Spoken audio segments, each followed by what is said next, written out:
ಭಾರತಕ್ಕೆ ಶತ್ರು ರಾಷ್ಟ್ರಗಳು ಅಂತ ಕರೆಸ್ಕೊಳ್ತಕ್ಕಂಥದ್ದು ಪ್ರಮುಖವಾಗಿ ಎರಡು ದೇಶ, ಒಂದು ಪಾಕಿಸ್ತಾನ ಮತ್ತೊಂದು ಚೀನಾ. ಈ ತರ ಯುದ್ಧ ಆದಾಗ ಚೀನಾ ಸಹಜವಾಗಿ ಪಾಕಿಸ್ತಾನದ ಪರ ಹೋಗುತ್ತೆ ಅಂತಕ್ಕಂಥದ್ದು ಎಲ್ಲರ ಅಂದಾಜು. ಸೊ ಈಗ ಅವರು ಸಂಯಮ ಕಾಪಾಡಿಕೊಳ್ಳಿ ಎಂದಿದ್ದಾರೆ. ನಾನು ಚರ್ಚೆ ಆ ವಿಚಾರ ತಗೋತೀನಿ. ಈಗ ಎಂದಿನಂತೆ ದೆಹಲಿ ಏರ್ಪೋರ್ಟ್ನಲ್ಲಿ ವಿಮಾನಗಳ ಹಾರಾಟ ನಡೀತಾ ಇದೆ ಅಂತಕ್ಕಂಥ ಮಾಹಿತಿ ನಮಗೆ ಲಭ್ಯವಾಗ್ತಾ ಇದೆ. ತುಂಬ ಜನರಿಗೆ ತೊಂದರೆ ಆಗಿತ್ತು. ನಿನ್ನೆ ಸಂಜೆ ಬಳಿಕ ಏರುಪೇರಾಗಿತ್ತು ವಿಮಾನ ಸಂಚಾರ ದೆಹಲಿ ಏರ್ಪೋರ್ಟ್ನಲ್ಲಿ, ಇಂಟರ್ನ್ಯಾಷನಲ್ ಏರ್ಪೋರ್ಟ್ನಲ್ಲಿ.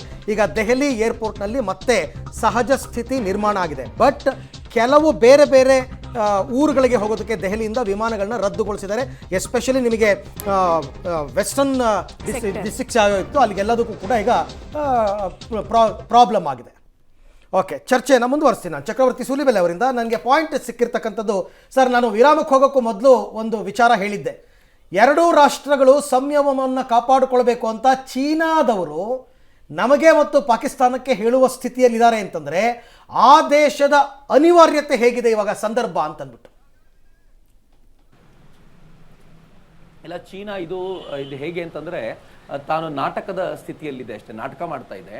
ಇದಕ್ಕಿಂತ ಮುಂಚಿನ ಚೀನಾದ ಹೇಳಿಕೆಯನ್ನು ನೀವು ಗಮನಿಸಿದ್ರೆ ಗೊತ್ತಾಗುತ್ತೆ. ಚೀನಾ ಭಾರತಕ್ಕೆ ಹೇಳಿತ್ತು, ಎರಡೂ ರಾಷ್ಟ್ರಗಳು ಸೇರ್ಕೊಂಡು ಪೆಹಲ್ಗಾಂವ್ನಲ್ಲಿ ನಡೆದಿರುವಂತಹ ಘಟನೆಯ ತನಿಖೆಯನ್ನ ನಡೆಸಬೇಕು ಅಂತ ಭಾರತಕ್ಕೆ ಹೇಳಿತ್ತು. ಮತ್ತು ಜಗತ್ತಿನ ಅನೇಕ ಪತ್ರಿಕೆಗಳು, CNN ಇರ್ಬೋದು, ಅಲ್ ಜಜೀರಾ ಇರ್ಬೋದು, ಅವುಗಳನ್ನ ಹೈಲೈಟ್ ಮಾಡುವಂತೆ ಮಾಡಿ ಒಂಥರ ಪಾಕಿಸ್ತಾನದ ಪರವಾಗಿರುವಂತಹ ವಾತಾವರಣ ಕ್ರಿಯೇಟ್ ಮಾಡಿತ್ತು. ನೀವು ನಿನ್ನೆ ಡಿಫೆನ್ಸ್ ಬ್ರೀಫಿಂಗ್ ಅನ್ನು ಕೇಳಿದರೆ ಗೊತ್ತಾಗುತ್ತೆ. ಆ ಡಿಫೆನ್ಸ್ ಬ್ರೀಫಿಂಗ್ ನಲ್ಲಿ ಅವರು ತುಂಬಾ ಸ್ಪಷ್ಟವಾಗಿ ಹೇಳಿದ್ರು, ಭಾರತ ಪಾಕಿಸ್ತಾನಕ್ಕೆ ಪಠಾನ್ಕೋಟ್ ಅಟ್ಯಾಕ್ ಆದಾಗ ಅದಕ್ಕೆ ನಾವು ಬನ್ನಿ ಅಂತ ಕರೆದಿದ್ವಿ. ಆಗ ಪಾಕಿಸ್ತಾನಕ್ಕೆ ನಮ್ಮ ಎಲ್ಲ ಅವಕಾಶಗಳನ್ನ ಮೀರಿ ಅವ್ರನ್ನ ನಮ್ಮ ಪಠಾನ್ಕೋಟ್ ನ ಬೇಸ್ನೊಳಗೆ ಬಿಟ್ಕೊಂಡಿದ್ವಿ, ಅಲ್ಲಿ ಅವ್ರು ನೋಡ್ಕೊಂಡು ಹೋಗಿದ್ರು. ಆನಂತರ ಏನು ಮಾಡಲಿಲ್ಲ.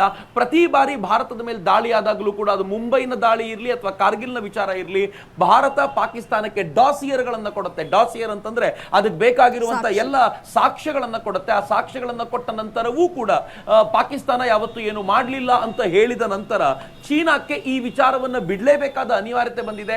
ಯಾಕೆ ಅಂತಂದ್ರೆ ಭಾರತ ಪ್ರತಿ ಬಾರಿ ಪಾಕಿಸ್ತಾನವನ್ನ ಇನ್ವಾಲ್ವ್ ಮಾಡಿಕೊಳ್ಳುವ ಪ್ರಯತ್ನ ಮಾಡಿದೆ, ಈ ಬಾರಿ ಮಾಡ್ಕೊಳ್ಳೋದಿಲ್ಲ ಅಂತ ಸ್ಪಷ್ಟವಾಗಿ ಹೇಳಿರೋದ್ರಿಂದ ಈಗ ಅದಕ್ಕೋಸ್ಕರ ತುರ್ತಾಗಿ ಅದಕ್ಕೆ ತನ್ನ ಮಾನಮರ್ಯಾದೆ ಉಳಿಸ್ಕೊಳ್ಬೇಕು ಅಂತಂದ್ರೆ ಎರಡೂ ದೇಶಗಳು ತಮ್ಮ ಸಂಯಮವನ್ನ ಕಾಪಾಡ್ಕೊಳ್ಳಿ ಅಂತ. ಆದ್ರೆ ಚೀನಾ ಯಾವತ್ತಾದ್ರೂ ಸಂಯಮವನ್ನು ಕಾಪಾಡ್ಕೊಳ್ಳುತ್ತಾ? ಚೀನಾಕ್ಕೆ ಪಕ್ಕದ ತೈವಾನ್ ಜೊತೆ ಜಗಳ ಇದೆ, ಚೀನಾಕ್ಕೆ ಪಕ್ಕದ ಜಪಾನ್ ಜೊತೆ ಜಗಳ ಇದೆ, ಚೀನಾಕ್ಕೆ ಪಕ್ಕದ ಭಾರತದೊಂದಿಗೆ ಜಗಳ ಇದೆ, ಚೀನಾ ಭೂತಾನ್ನೊಂದಿಗೆ ಕಿತ್ತಾಟಕ್ಕೆ ಹೋಗುತ್ತೆ, ಚೀನಾ ಈಗ ನೇಪಾಳದೊಂದಿಗೆ ಕಿತ್ತಾಟಕ್ಕೆ ಬರ್ಲಿಕ್ಕೆ ಸಿದ್ಧವಾಗುತ್ತೆ.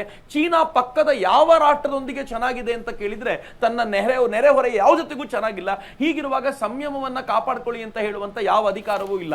ಆದ್ರೆ ಜಾಗತಿಕ ಮಟ್ಟದಲ್ಲಿ ತಾನು ಯಾವತ್ತೂ ಸಂಯಮವನ್ನು ಕಾಪಾಡ್ಕೊಳ್ತೀನಿ ಅಂತ ಹೇಳುವಂತ ಒಂದು ಸ್ಥಾನದಲ್ಲಿ ಇರಬೇಕು ಎನ್ನುವಂತ ಪ್ರಯತ್ನಕ್ಕೆ ಅದು ಮಾಡುತ್ತೆ. ಮತ್ತೆ ಎರಡನೇದೇನು ಅಂತಂದ್ರೆ ಈಗ ನಡೆಯುವಂತದ್ದು ಇನ್ಫಾರ್ಮೇಶನ್ ವಾರ್.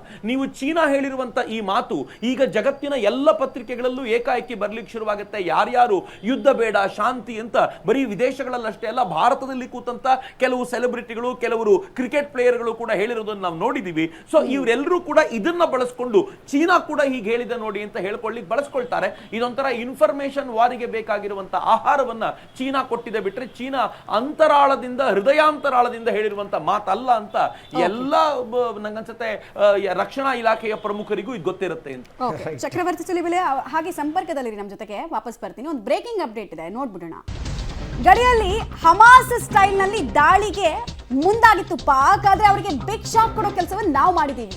ಸಾಂಬಾದಲ್ಲಿ 7 ಭಯೋತ್ಪಾದಕರನ್ನ ಭದ್ರತಾ ಪಡೆ ಹೊಡೆದುರುಳಿಸಿದೆ ಅನ್ನೋದ್ರ ಡೀಟೇಲ್ಸ್ ಲಭ್ಯ ಆಗ್ತಾ ಇದೆ. BSF ಯೋಧರ ಅತಿ ದೊಡ್ಡ ಕಾರ್ಯಾಚರಣೆ. ಗಡಿಯಲ್ಲಿ ಹಮಾಸ್ ಸ್ಟೈಲ್ ನ ಅಟ್ಯಾಕ್ ಅಂದ್ರೆ ಒಮ್ಮೆಲೆಗೆ ಪ್ಯಾರಾಚೂಟ್ಗಳ ಮೂಲಕ ಇಳಿಸ್ಬಿಡೋದು ಅಥವಾ ಏಕಾಏಕಿ ನಾಗರಿಕರನ್ನ ಟಾರ್ಗೆಟ್ ಮಾಡಿಕೊಂಡು ಅವರ ಮೂಲಕ ಭಾರತ ಸರ್ಕಾರವನ್ನ ಹೆದರಿಸುವಂತಹ ಪ್ರಯತ್ನ ಮಾಡೋದಕ್ಕೆ ಅವ್ರು ಪ್ಲಾನ್ ಮಾಡ್ಕೊಂಡಿದ್ರಂತೆ. ಹಿಂಗಾಗಿ ಗಡಿಯನ್ನ ನುಸುಳುವಂತಹ ಪ್ರಯತ್ನವನ್ನ ಕೂಡ ಮಾಡಿದ್ರಂತೆ. ಬಟ್ ಅವರಿಗೆ ಶಾಕ್ ಕೊಡೋ ಕೆಲಸವನ್ನ BSF ಯೋಧರು ಮಾಡಿದ್ದಾರೆ ಅಂತ. ರೈಟ್ ಶಾಂತಯ್ಯ ಸರ್, ಇನ್ನೊಂದು ಪ್ರಶ್ನೆ ನನಗೆ. 1971 ವಾರ್ ಬಗ್ಗೆ ನಾನು ತುಂಬಾ ಜನ ಮಾತಾಡೋದನ್ನ ಕೇಳಿದೀವಿ. ಯುದ್ಧ ಗೆದ್ವಿ, 93,000 ಯೋಧರನ್ನ ಶರಣಾಗತಿ ಮಾಡಿಸುವಲ್ಲಿ ಭಾರತ ದೊಡ್ಡ ಪಾತ್ರ ವಹಿಸ್ತು. ಆದ್ರೆ ಡಿಪ್ಲೊಮ್ಯಾಟಿಕ್ ಟೇಬಲ್ ನಲ್ಲಿ ನಾವು ಸೋತ್ವಿ, ಬಾರ್ಗೇನ್ ಮಾಡ್ಬೇಕಾದ್ರೆ ನಾವು ಸೋತ್ವಿ, ಸರಿಯಾಗಿ ಹ್ಯಾಂಡಲ್ ಮಾಡಲಿಲ್ಲ ಅಂದಿನ ಪೊಸಿಷನ್ ಅಂತ ಹೇಳ್ತಾರೆ. ನಿಮಗೇನ್ ಅನ್ಸಿತ್ತು ಆ ಟೈಮ್ನಲ್ಲಿ? ವಾರಲ್ಲಿ ಭಾಗಿಯಾಗಿದ್ರಿ, ಅಂದಿನ ಸರ್ಕಾರಗಳ ಕೆಲ ಪಾಲಿಸಿಗಳನ್ನ ನೋಡಿದಾಗ ಏನ್ ಅನ್ಸಿತ್ತು ಅಂತ ಈಗಲೂ ಕೆಲ ಪ್ರಶ್ನೆಗಳು ಕಾಡುತ್ತಾ ನಿಮ್ಗೆ? ಹಿಂಗ್ ಮಾಡ್ಬೋದಾಗಿತ್ತು, ಹಿಂಗ್ ಯಾಕೆ ಮಾಡಿದ್ರು ಅಂತ ಅನ್ಸುತ್ತಾ?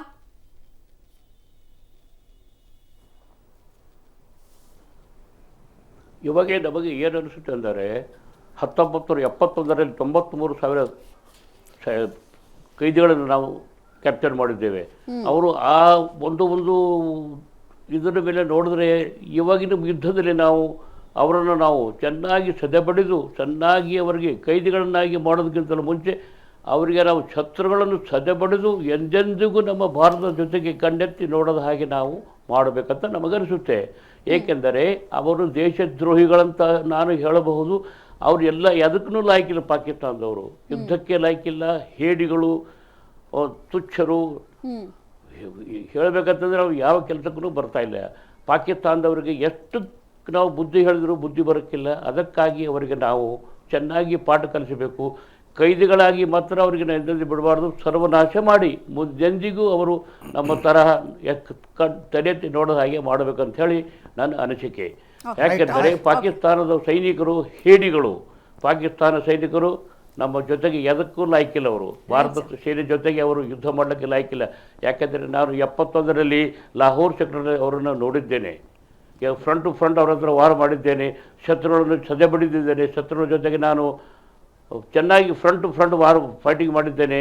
ಅವರಂತ ಹೇಡಿಗಳು ಯಾರಿಲ್ಲ. ಓಕೆ, ಹಾಗೆ ಸಂಪರ್ಕದಲ್ಲಿರಿ ಸರ್. ನಿಮ್ಮ ಜೊತೆ ನಾನು ಮತ್ತೆ ಮಾತನಾಡ್ತೀನಿ, ಮಾತುಕತೆ ಮುಂದುವರಿಸಿ. ನಾಯಕ್ ಸರ್, ಇವಾಗ ನಾವು ಮಾತನಾಡ್ಬೇಕಾದ್ರೆ ಚಕ್ರವರ್ತಿ ಸೂಲಿಬೆಲೆ ಜೊತೆ ಅವರು ಹೇಳ್ತಾ ಇದ್ರು, ನಾವು ಹೇಳ್ತಾ ಇದ್ವಿ, ಒಂದು ಯುದ್ಧ ಅಂತ ಶುರು ಆದ ತಕ್ಷಣ ಎರಡೇ ರಾಷ್ಟ್ರಗಳು ಯುದ್ಧ ಮಾಡ್ತವೆ ಅಂತ ಎಲ್ಲೂ ನೋಡೋಕ್ಕಾಗಲ್ಲ. ಕೆಲವು ರಾಷ್ಟ್ರಗಳು ತಮ್ಮ ಸ್ವಹಿತಾಸಕ್ತಿಗೋಸ್ಕರ ಬೆಂಬಲವನ್ನು ಕೊಡ್ತವೆ. ಸೊ ಅಂಥ ಸಂದರ್ಭದಲ್ಲಿ ಈಗ ಅಜರ್ಬೈಜಾನ್ ಆಗಿರ್ಬೋದು ಅಥವಾ ಟರ್ಕಿ ಆಗಿರ್ಬೋದು ಪಾಕಿಸ್ತಾನಕ್ಕೆ ಸಪೋರ್ಟ್ ಮಾಡ್ತಾರೆ ಅನ್ನೋದೇ ಆದರೆ ನಮ್ಮ ವಾರ್ ಪ್ಲಾನಿಂಗ್ ಹೇಗಾಗುತ್ತೆ, ಇವಾಗ ನಮ್ಮ ಪಾಲಿಸಿಗಳು ಏನಾಗಿರಬೇಕು ಇಂಥ ಸಂದರ್ಭದಲ್ಲಿ ಅಂತ?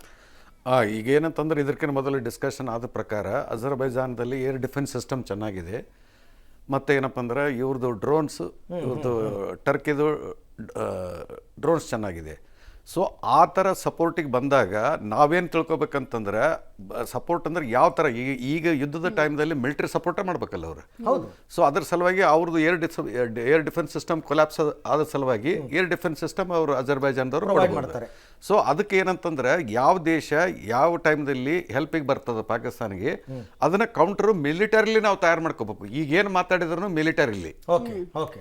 ಈಗ ಏನಪ್ಪ ಅಂದ್ರೆ ಪೀಸ್ಫುಲ್ ಟಾಕ್ಸ್ ಇಲ್ಲ. ಈ military until and seize fire close of war ಆಗೋವರೆಗೂ ಮಿಲಿಟರಿ ದೃಷ್ಟಿಯಿಂದ ನಾವು ಏನೇನೋ ಪ್ರಿಪೇರ್ನೆಸ್ ಮಾಡ್ಬೇಕಂತಕೊಂಡು ಇದು ಒಂದು ಹಿಂಟ್ ಈ ಕಡೆಯಿಂದ ತಗೋತಾರೆ. ಸೆಕೆಂಡ್, ಚೈನಾದ ಬಗ್ಗೆ ಹೇಳ್ತಾ ಇದ್ರಲ್ಲ, ಚೈನಾದ ಏನಂತಂದ್ರೆ it has got a beating. ಯಾಕಂದ್ರೆ ಒಂದು ಏರ್ ಡಿಫೆನ್ಸ್ ಸಿಸ್ಟಮ್ ಹೋಗಿದೆ. J-17 ಏನಂತಂದ್ರೆ ಹೊಡೆದಾಕಿದ್ದಾರೆ. So it is a big set back for ಇದು. ಇನ್ನೂ ಫರ್ದರ್ ಇನ್ಸಲ್ಟ್ ಆಗಬಾರ್ದು ಅಂತಕೊಂಡು most probably it wants to mediate.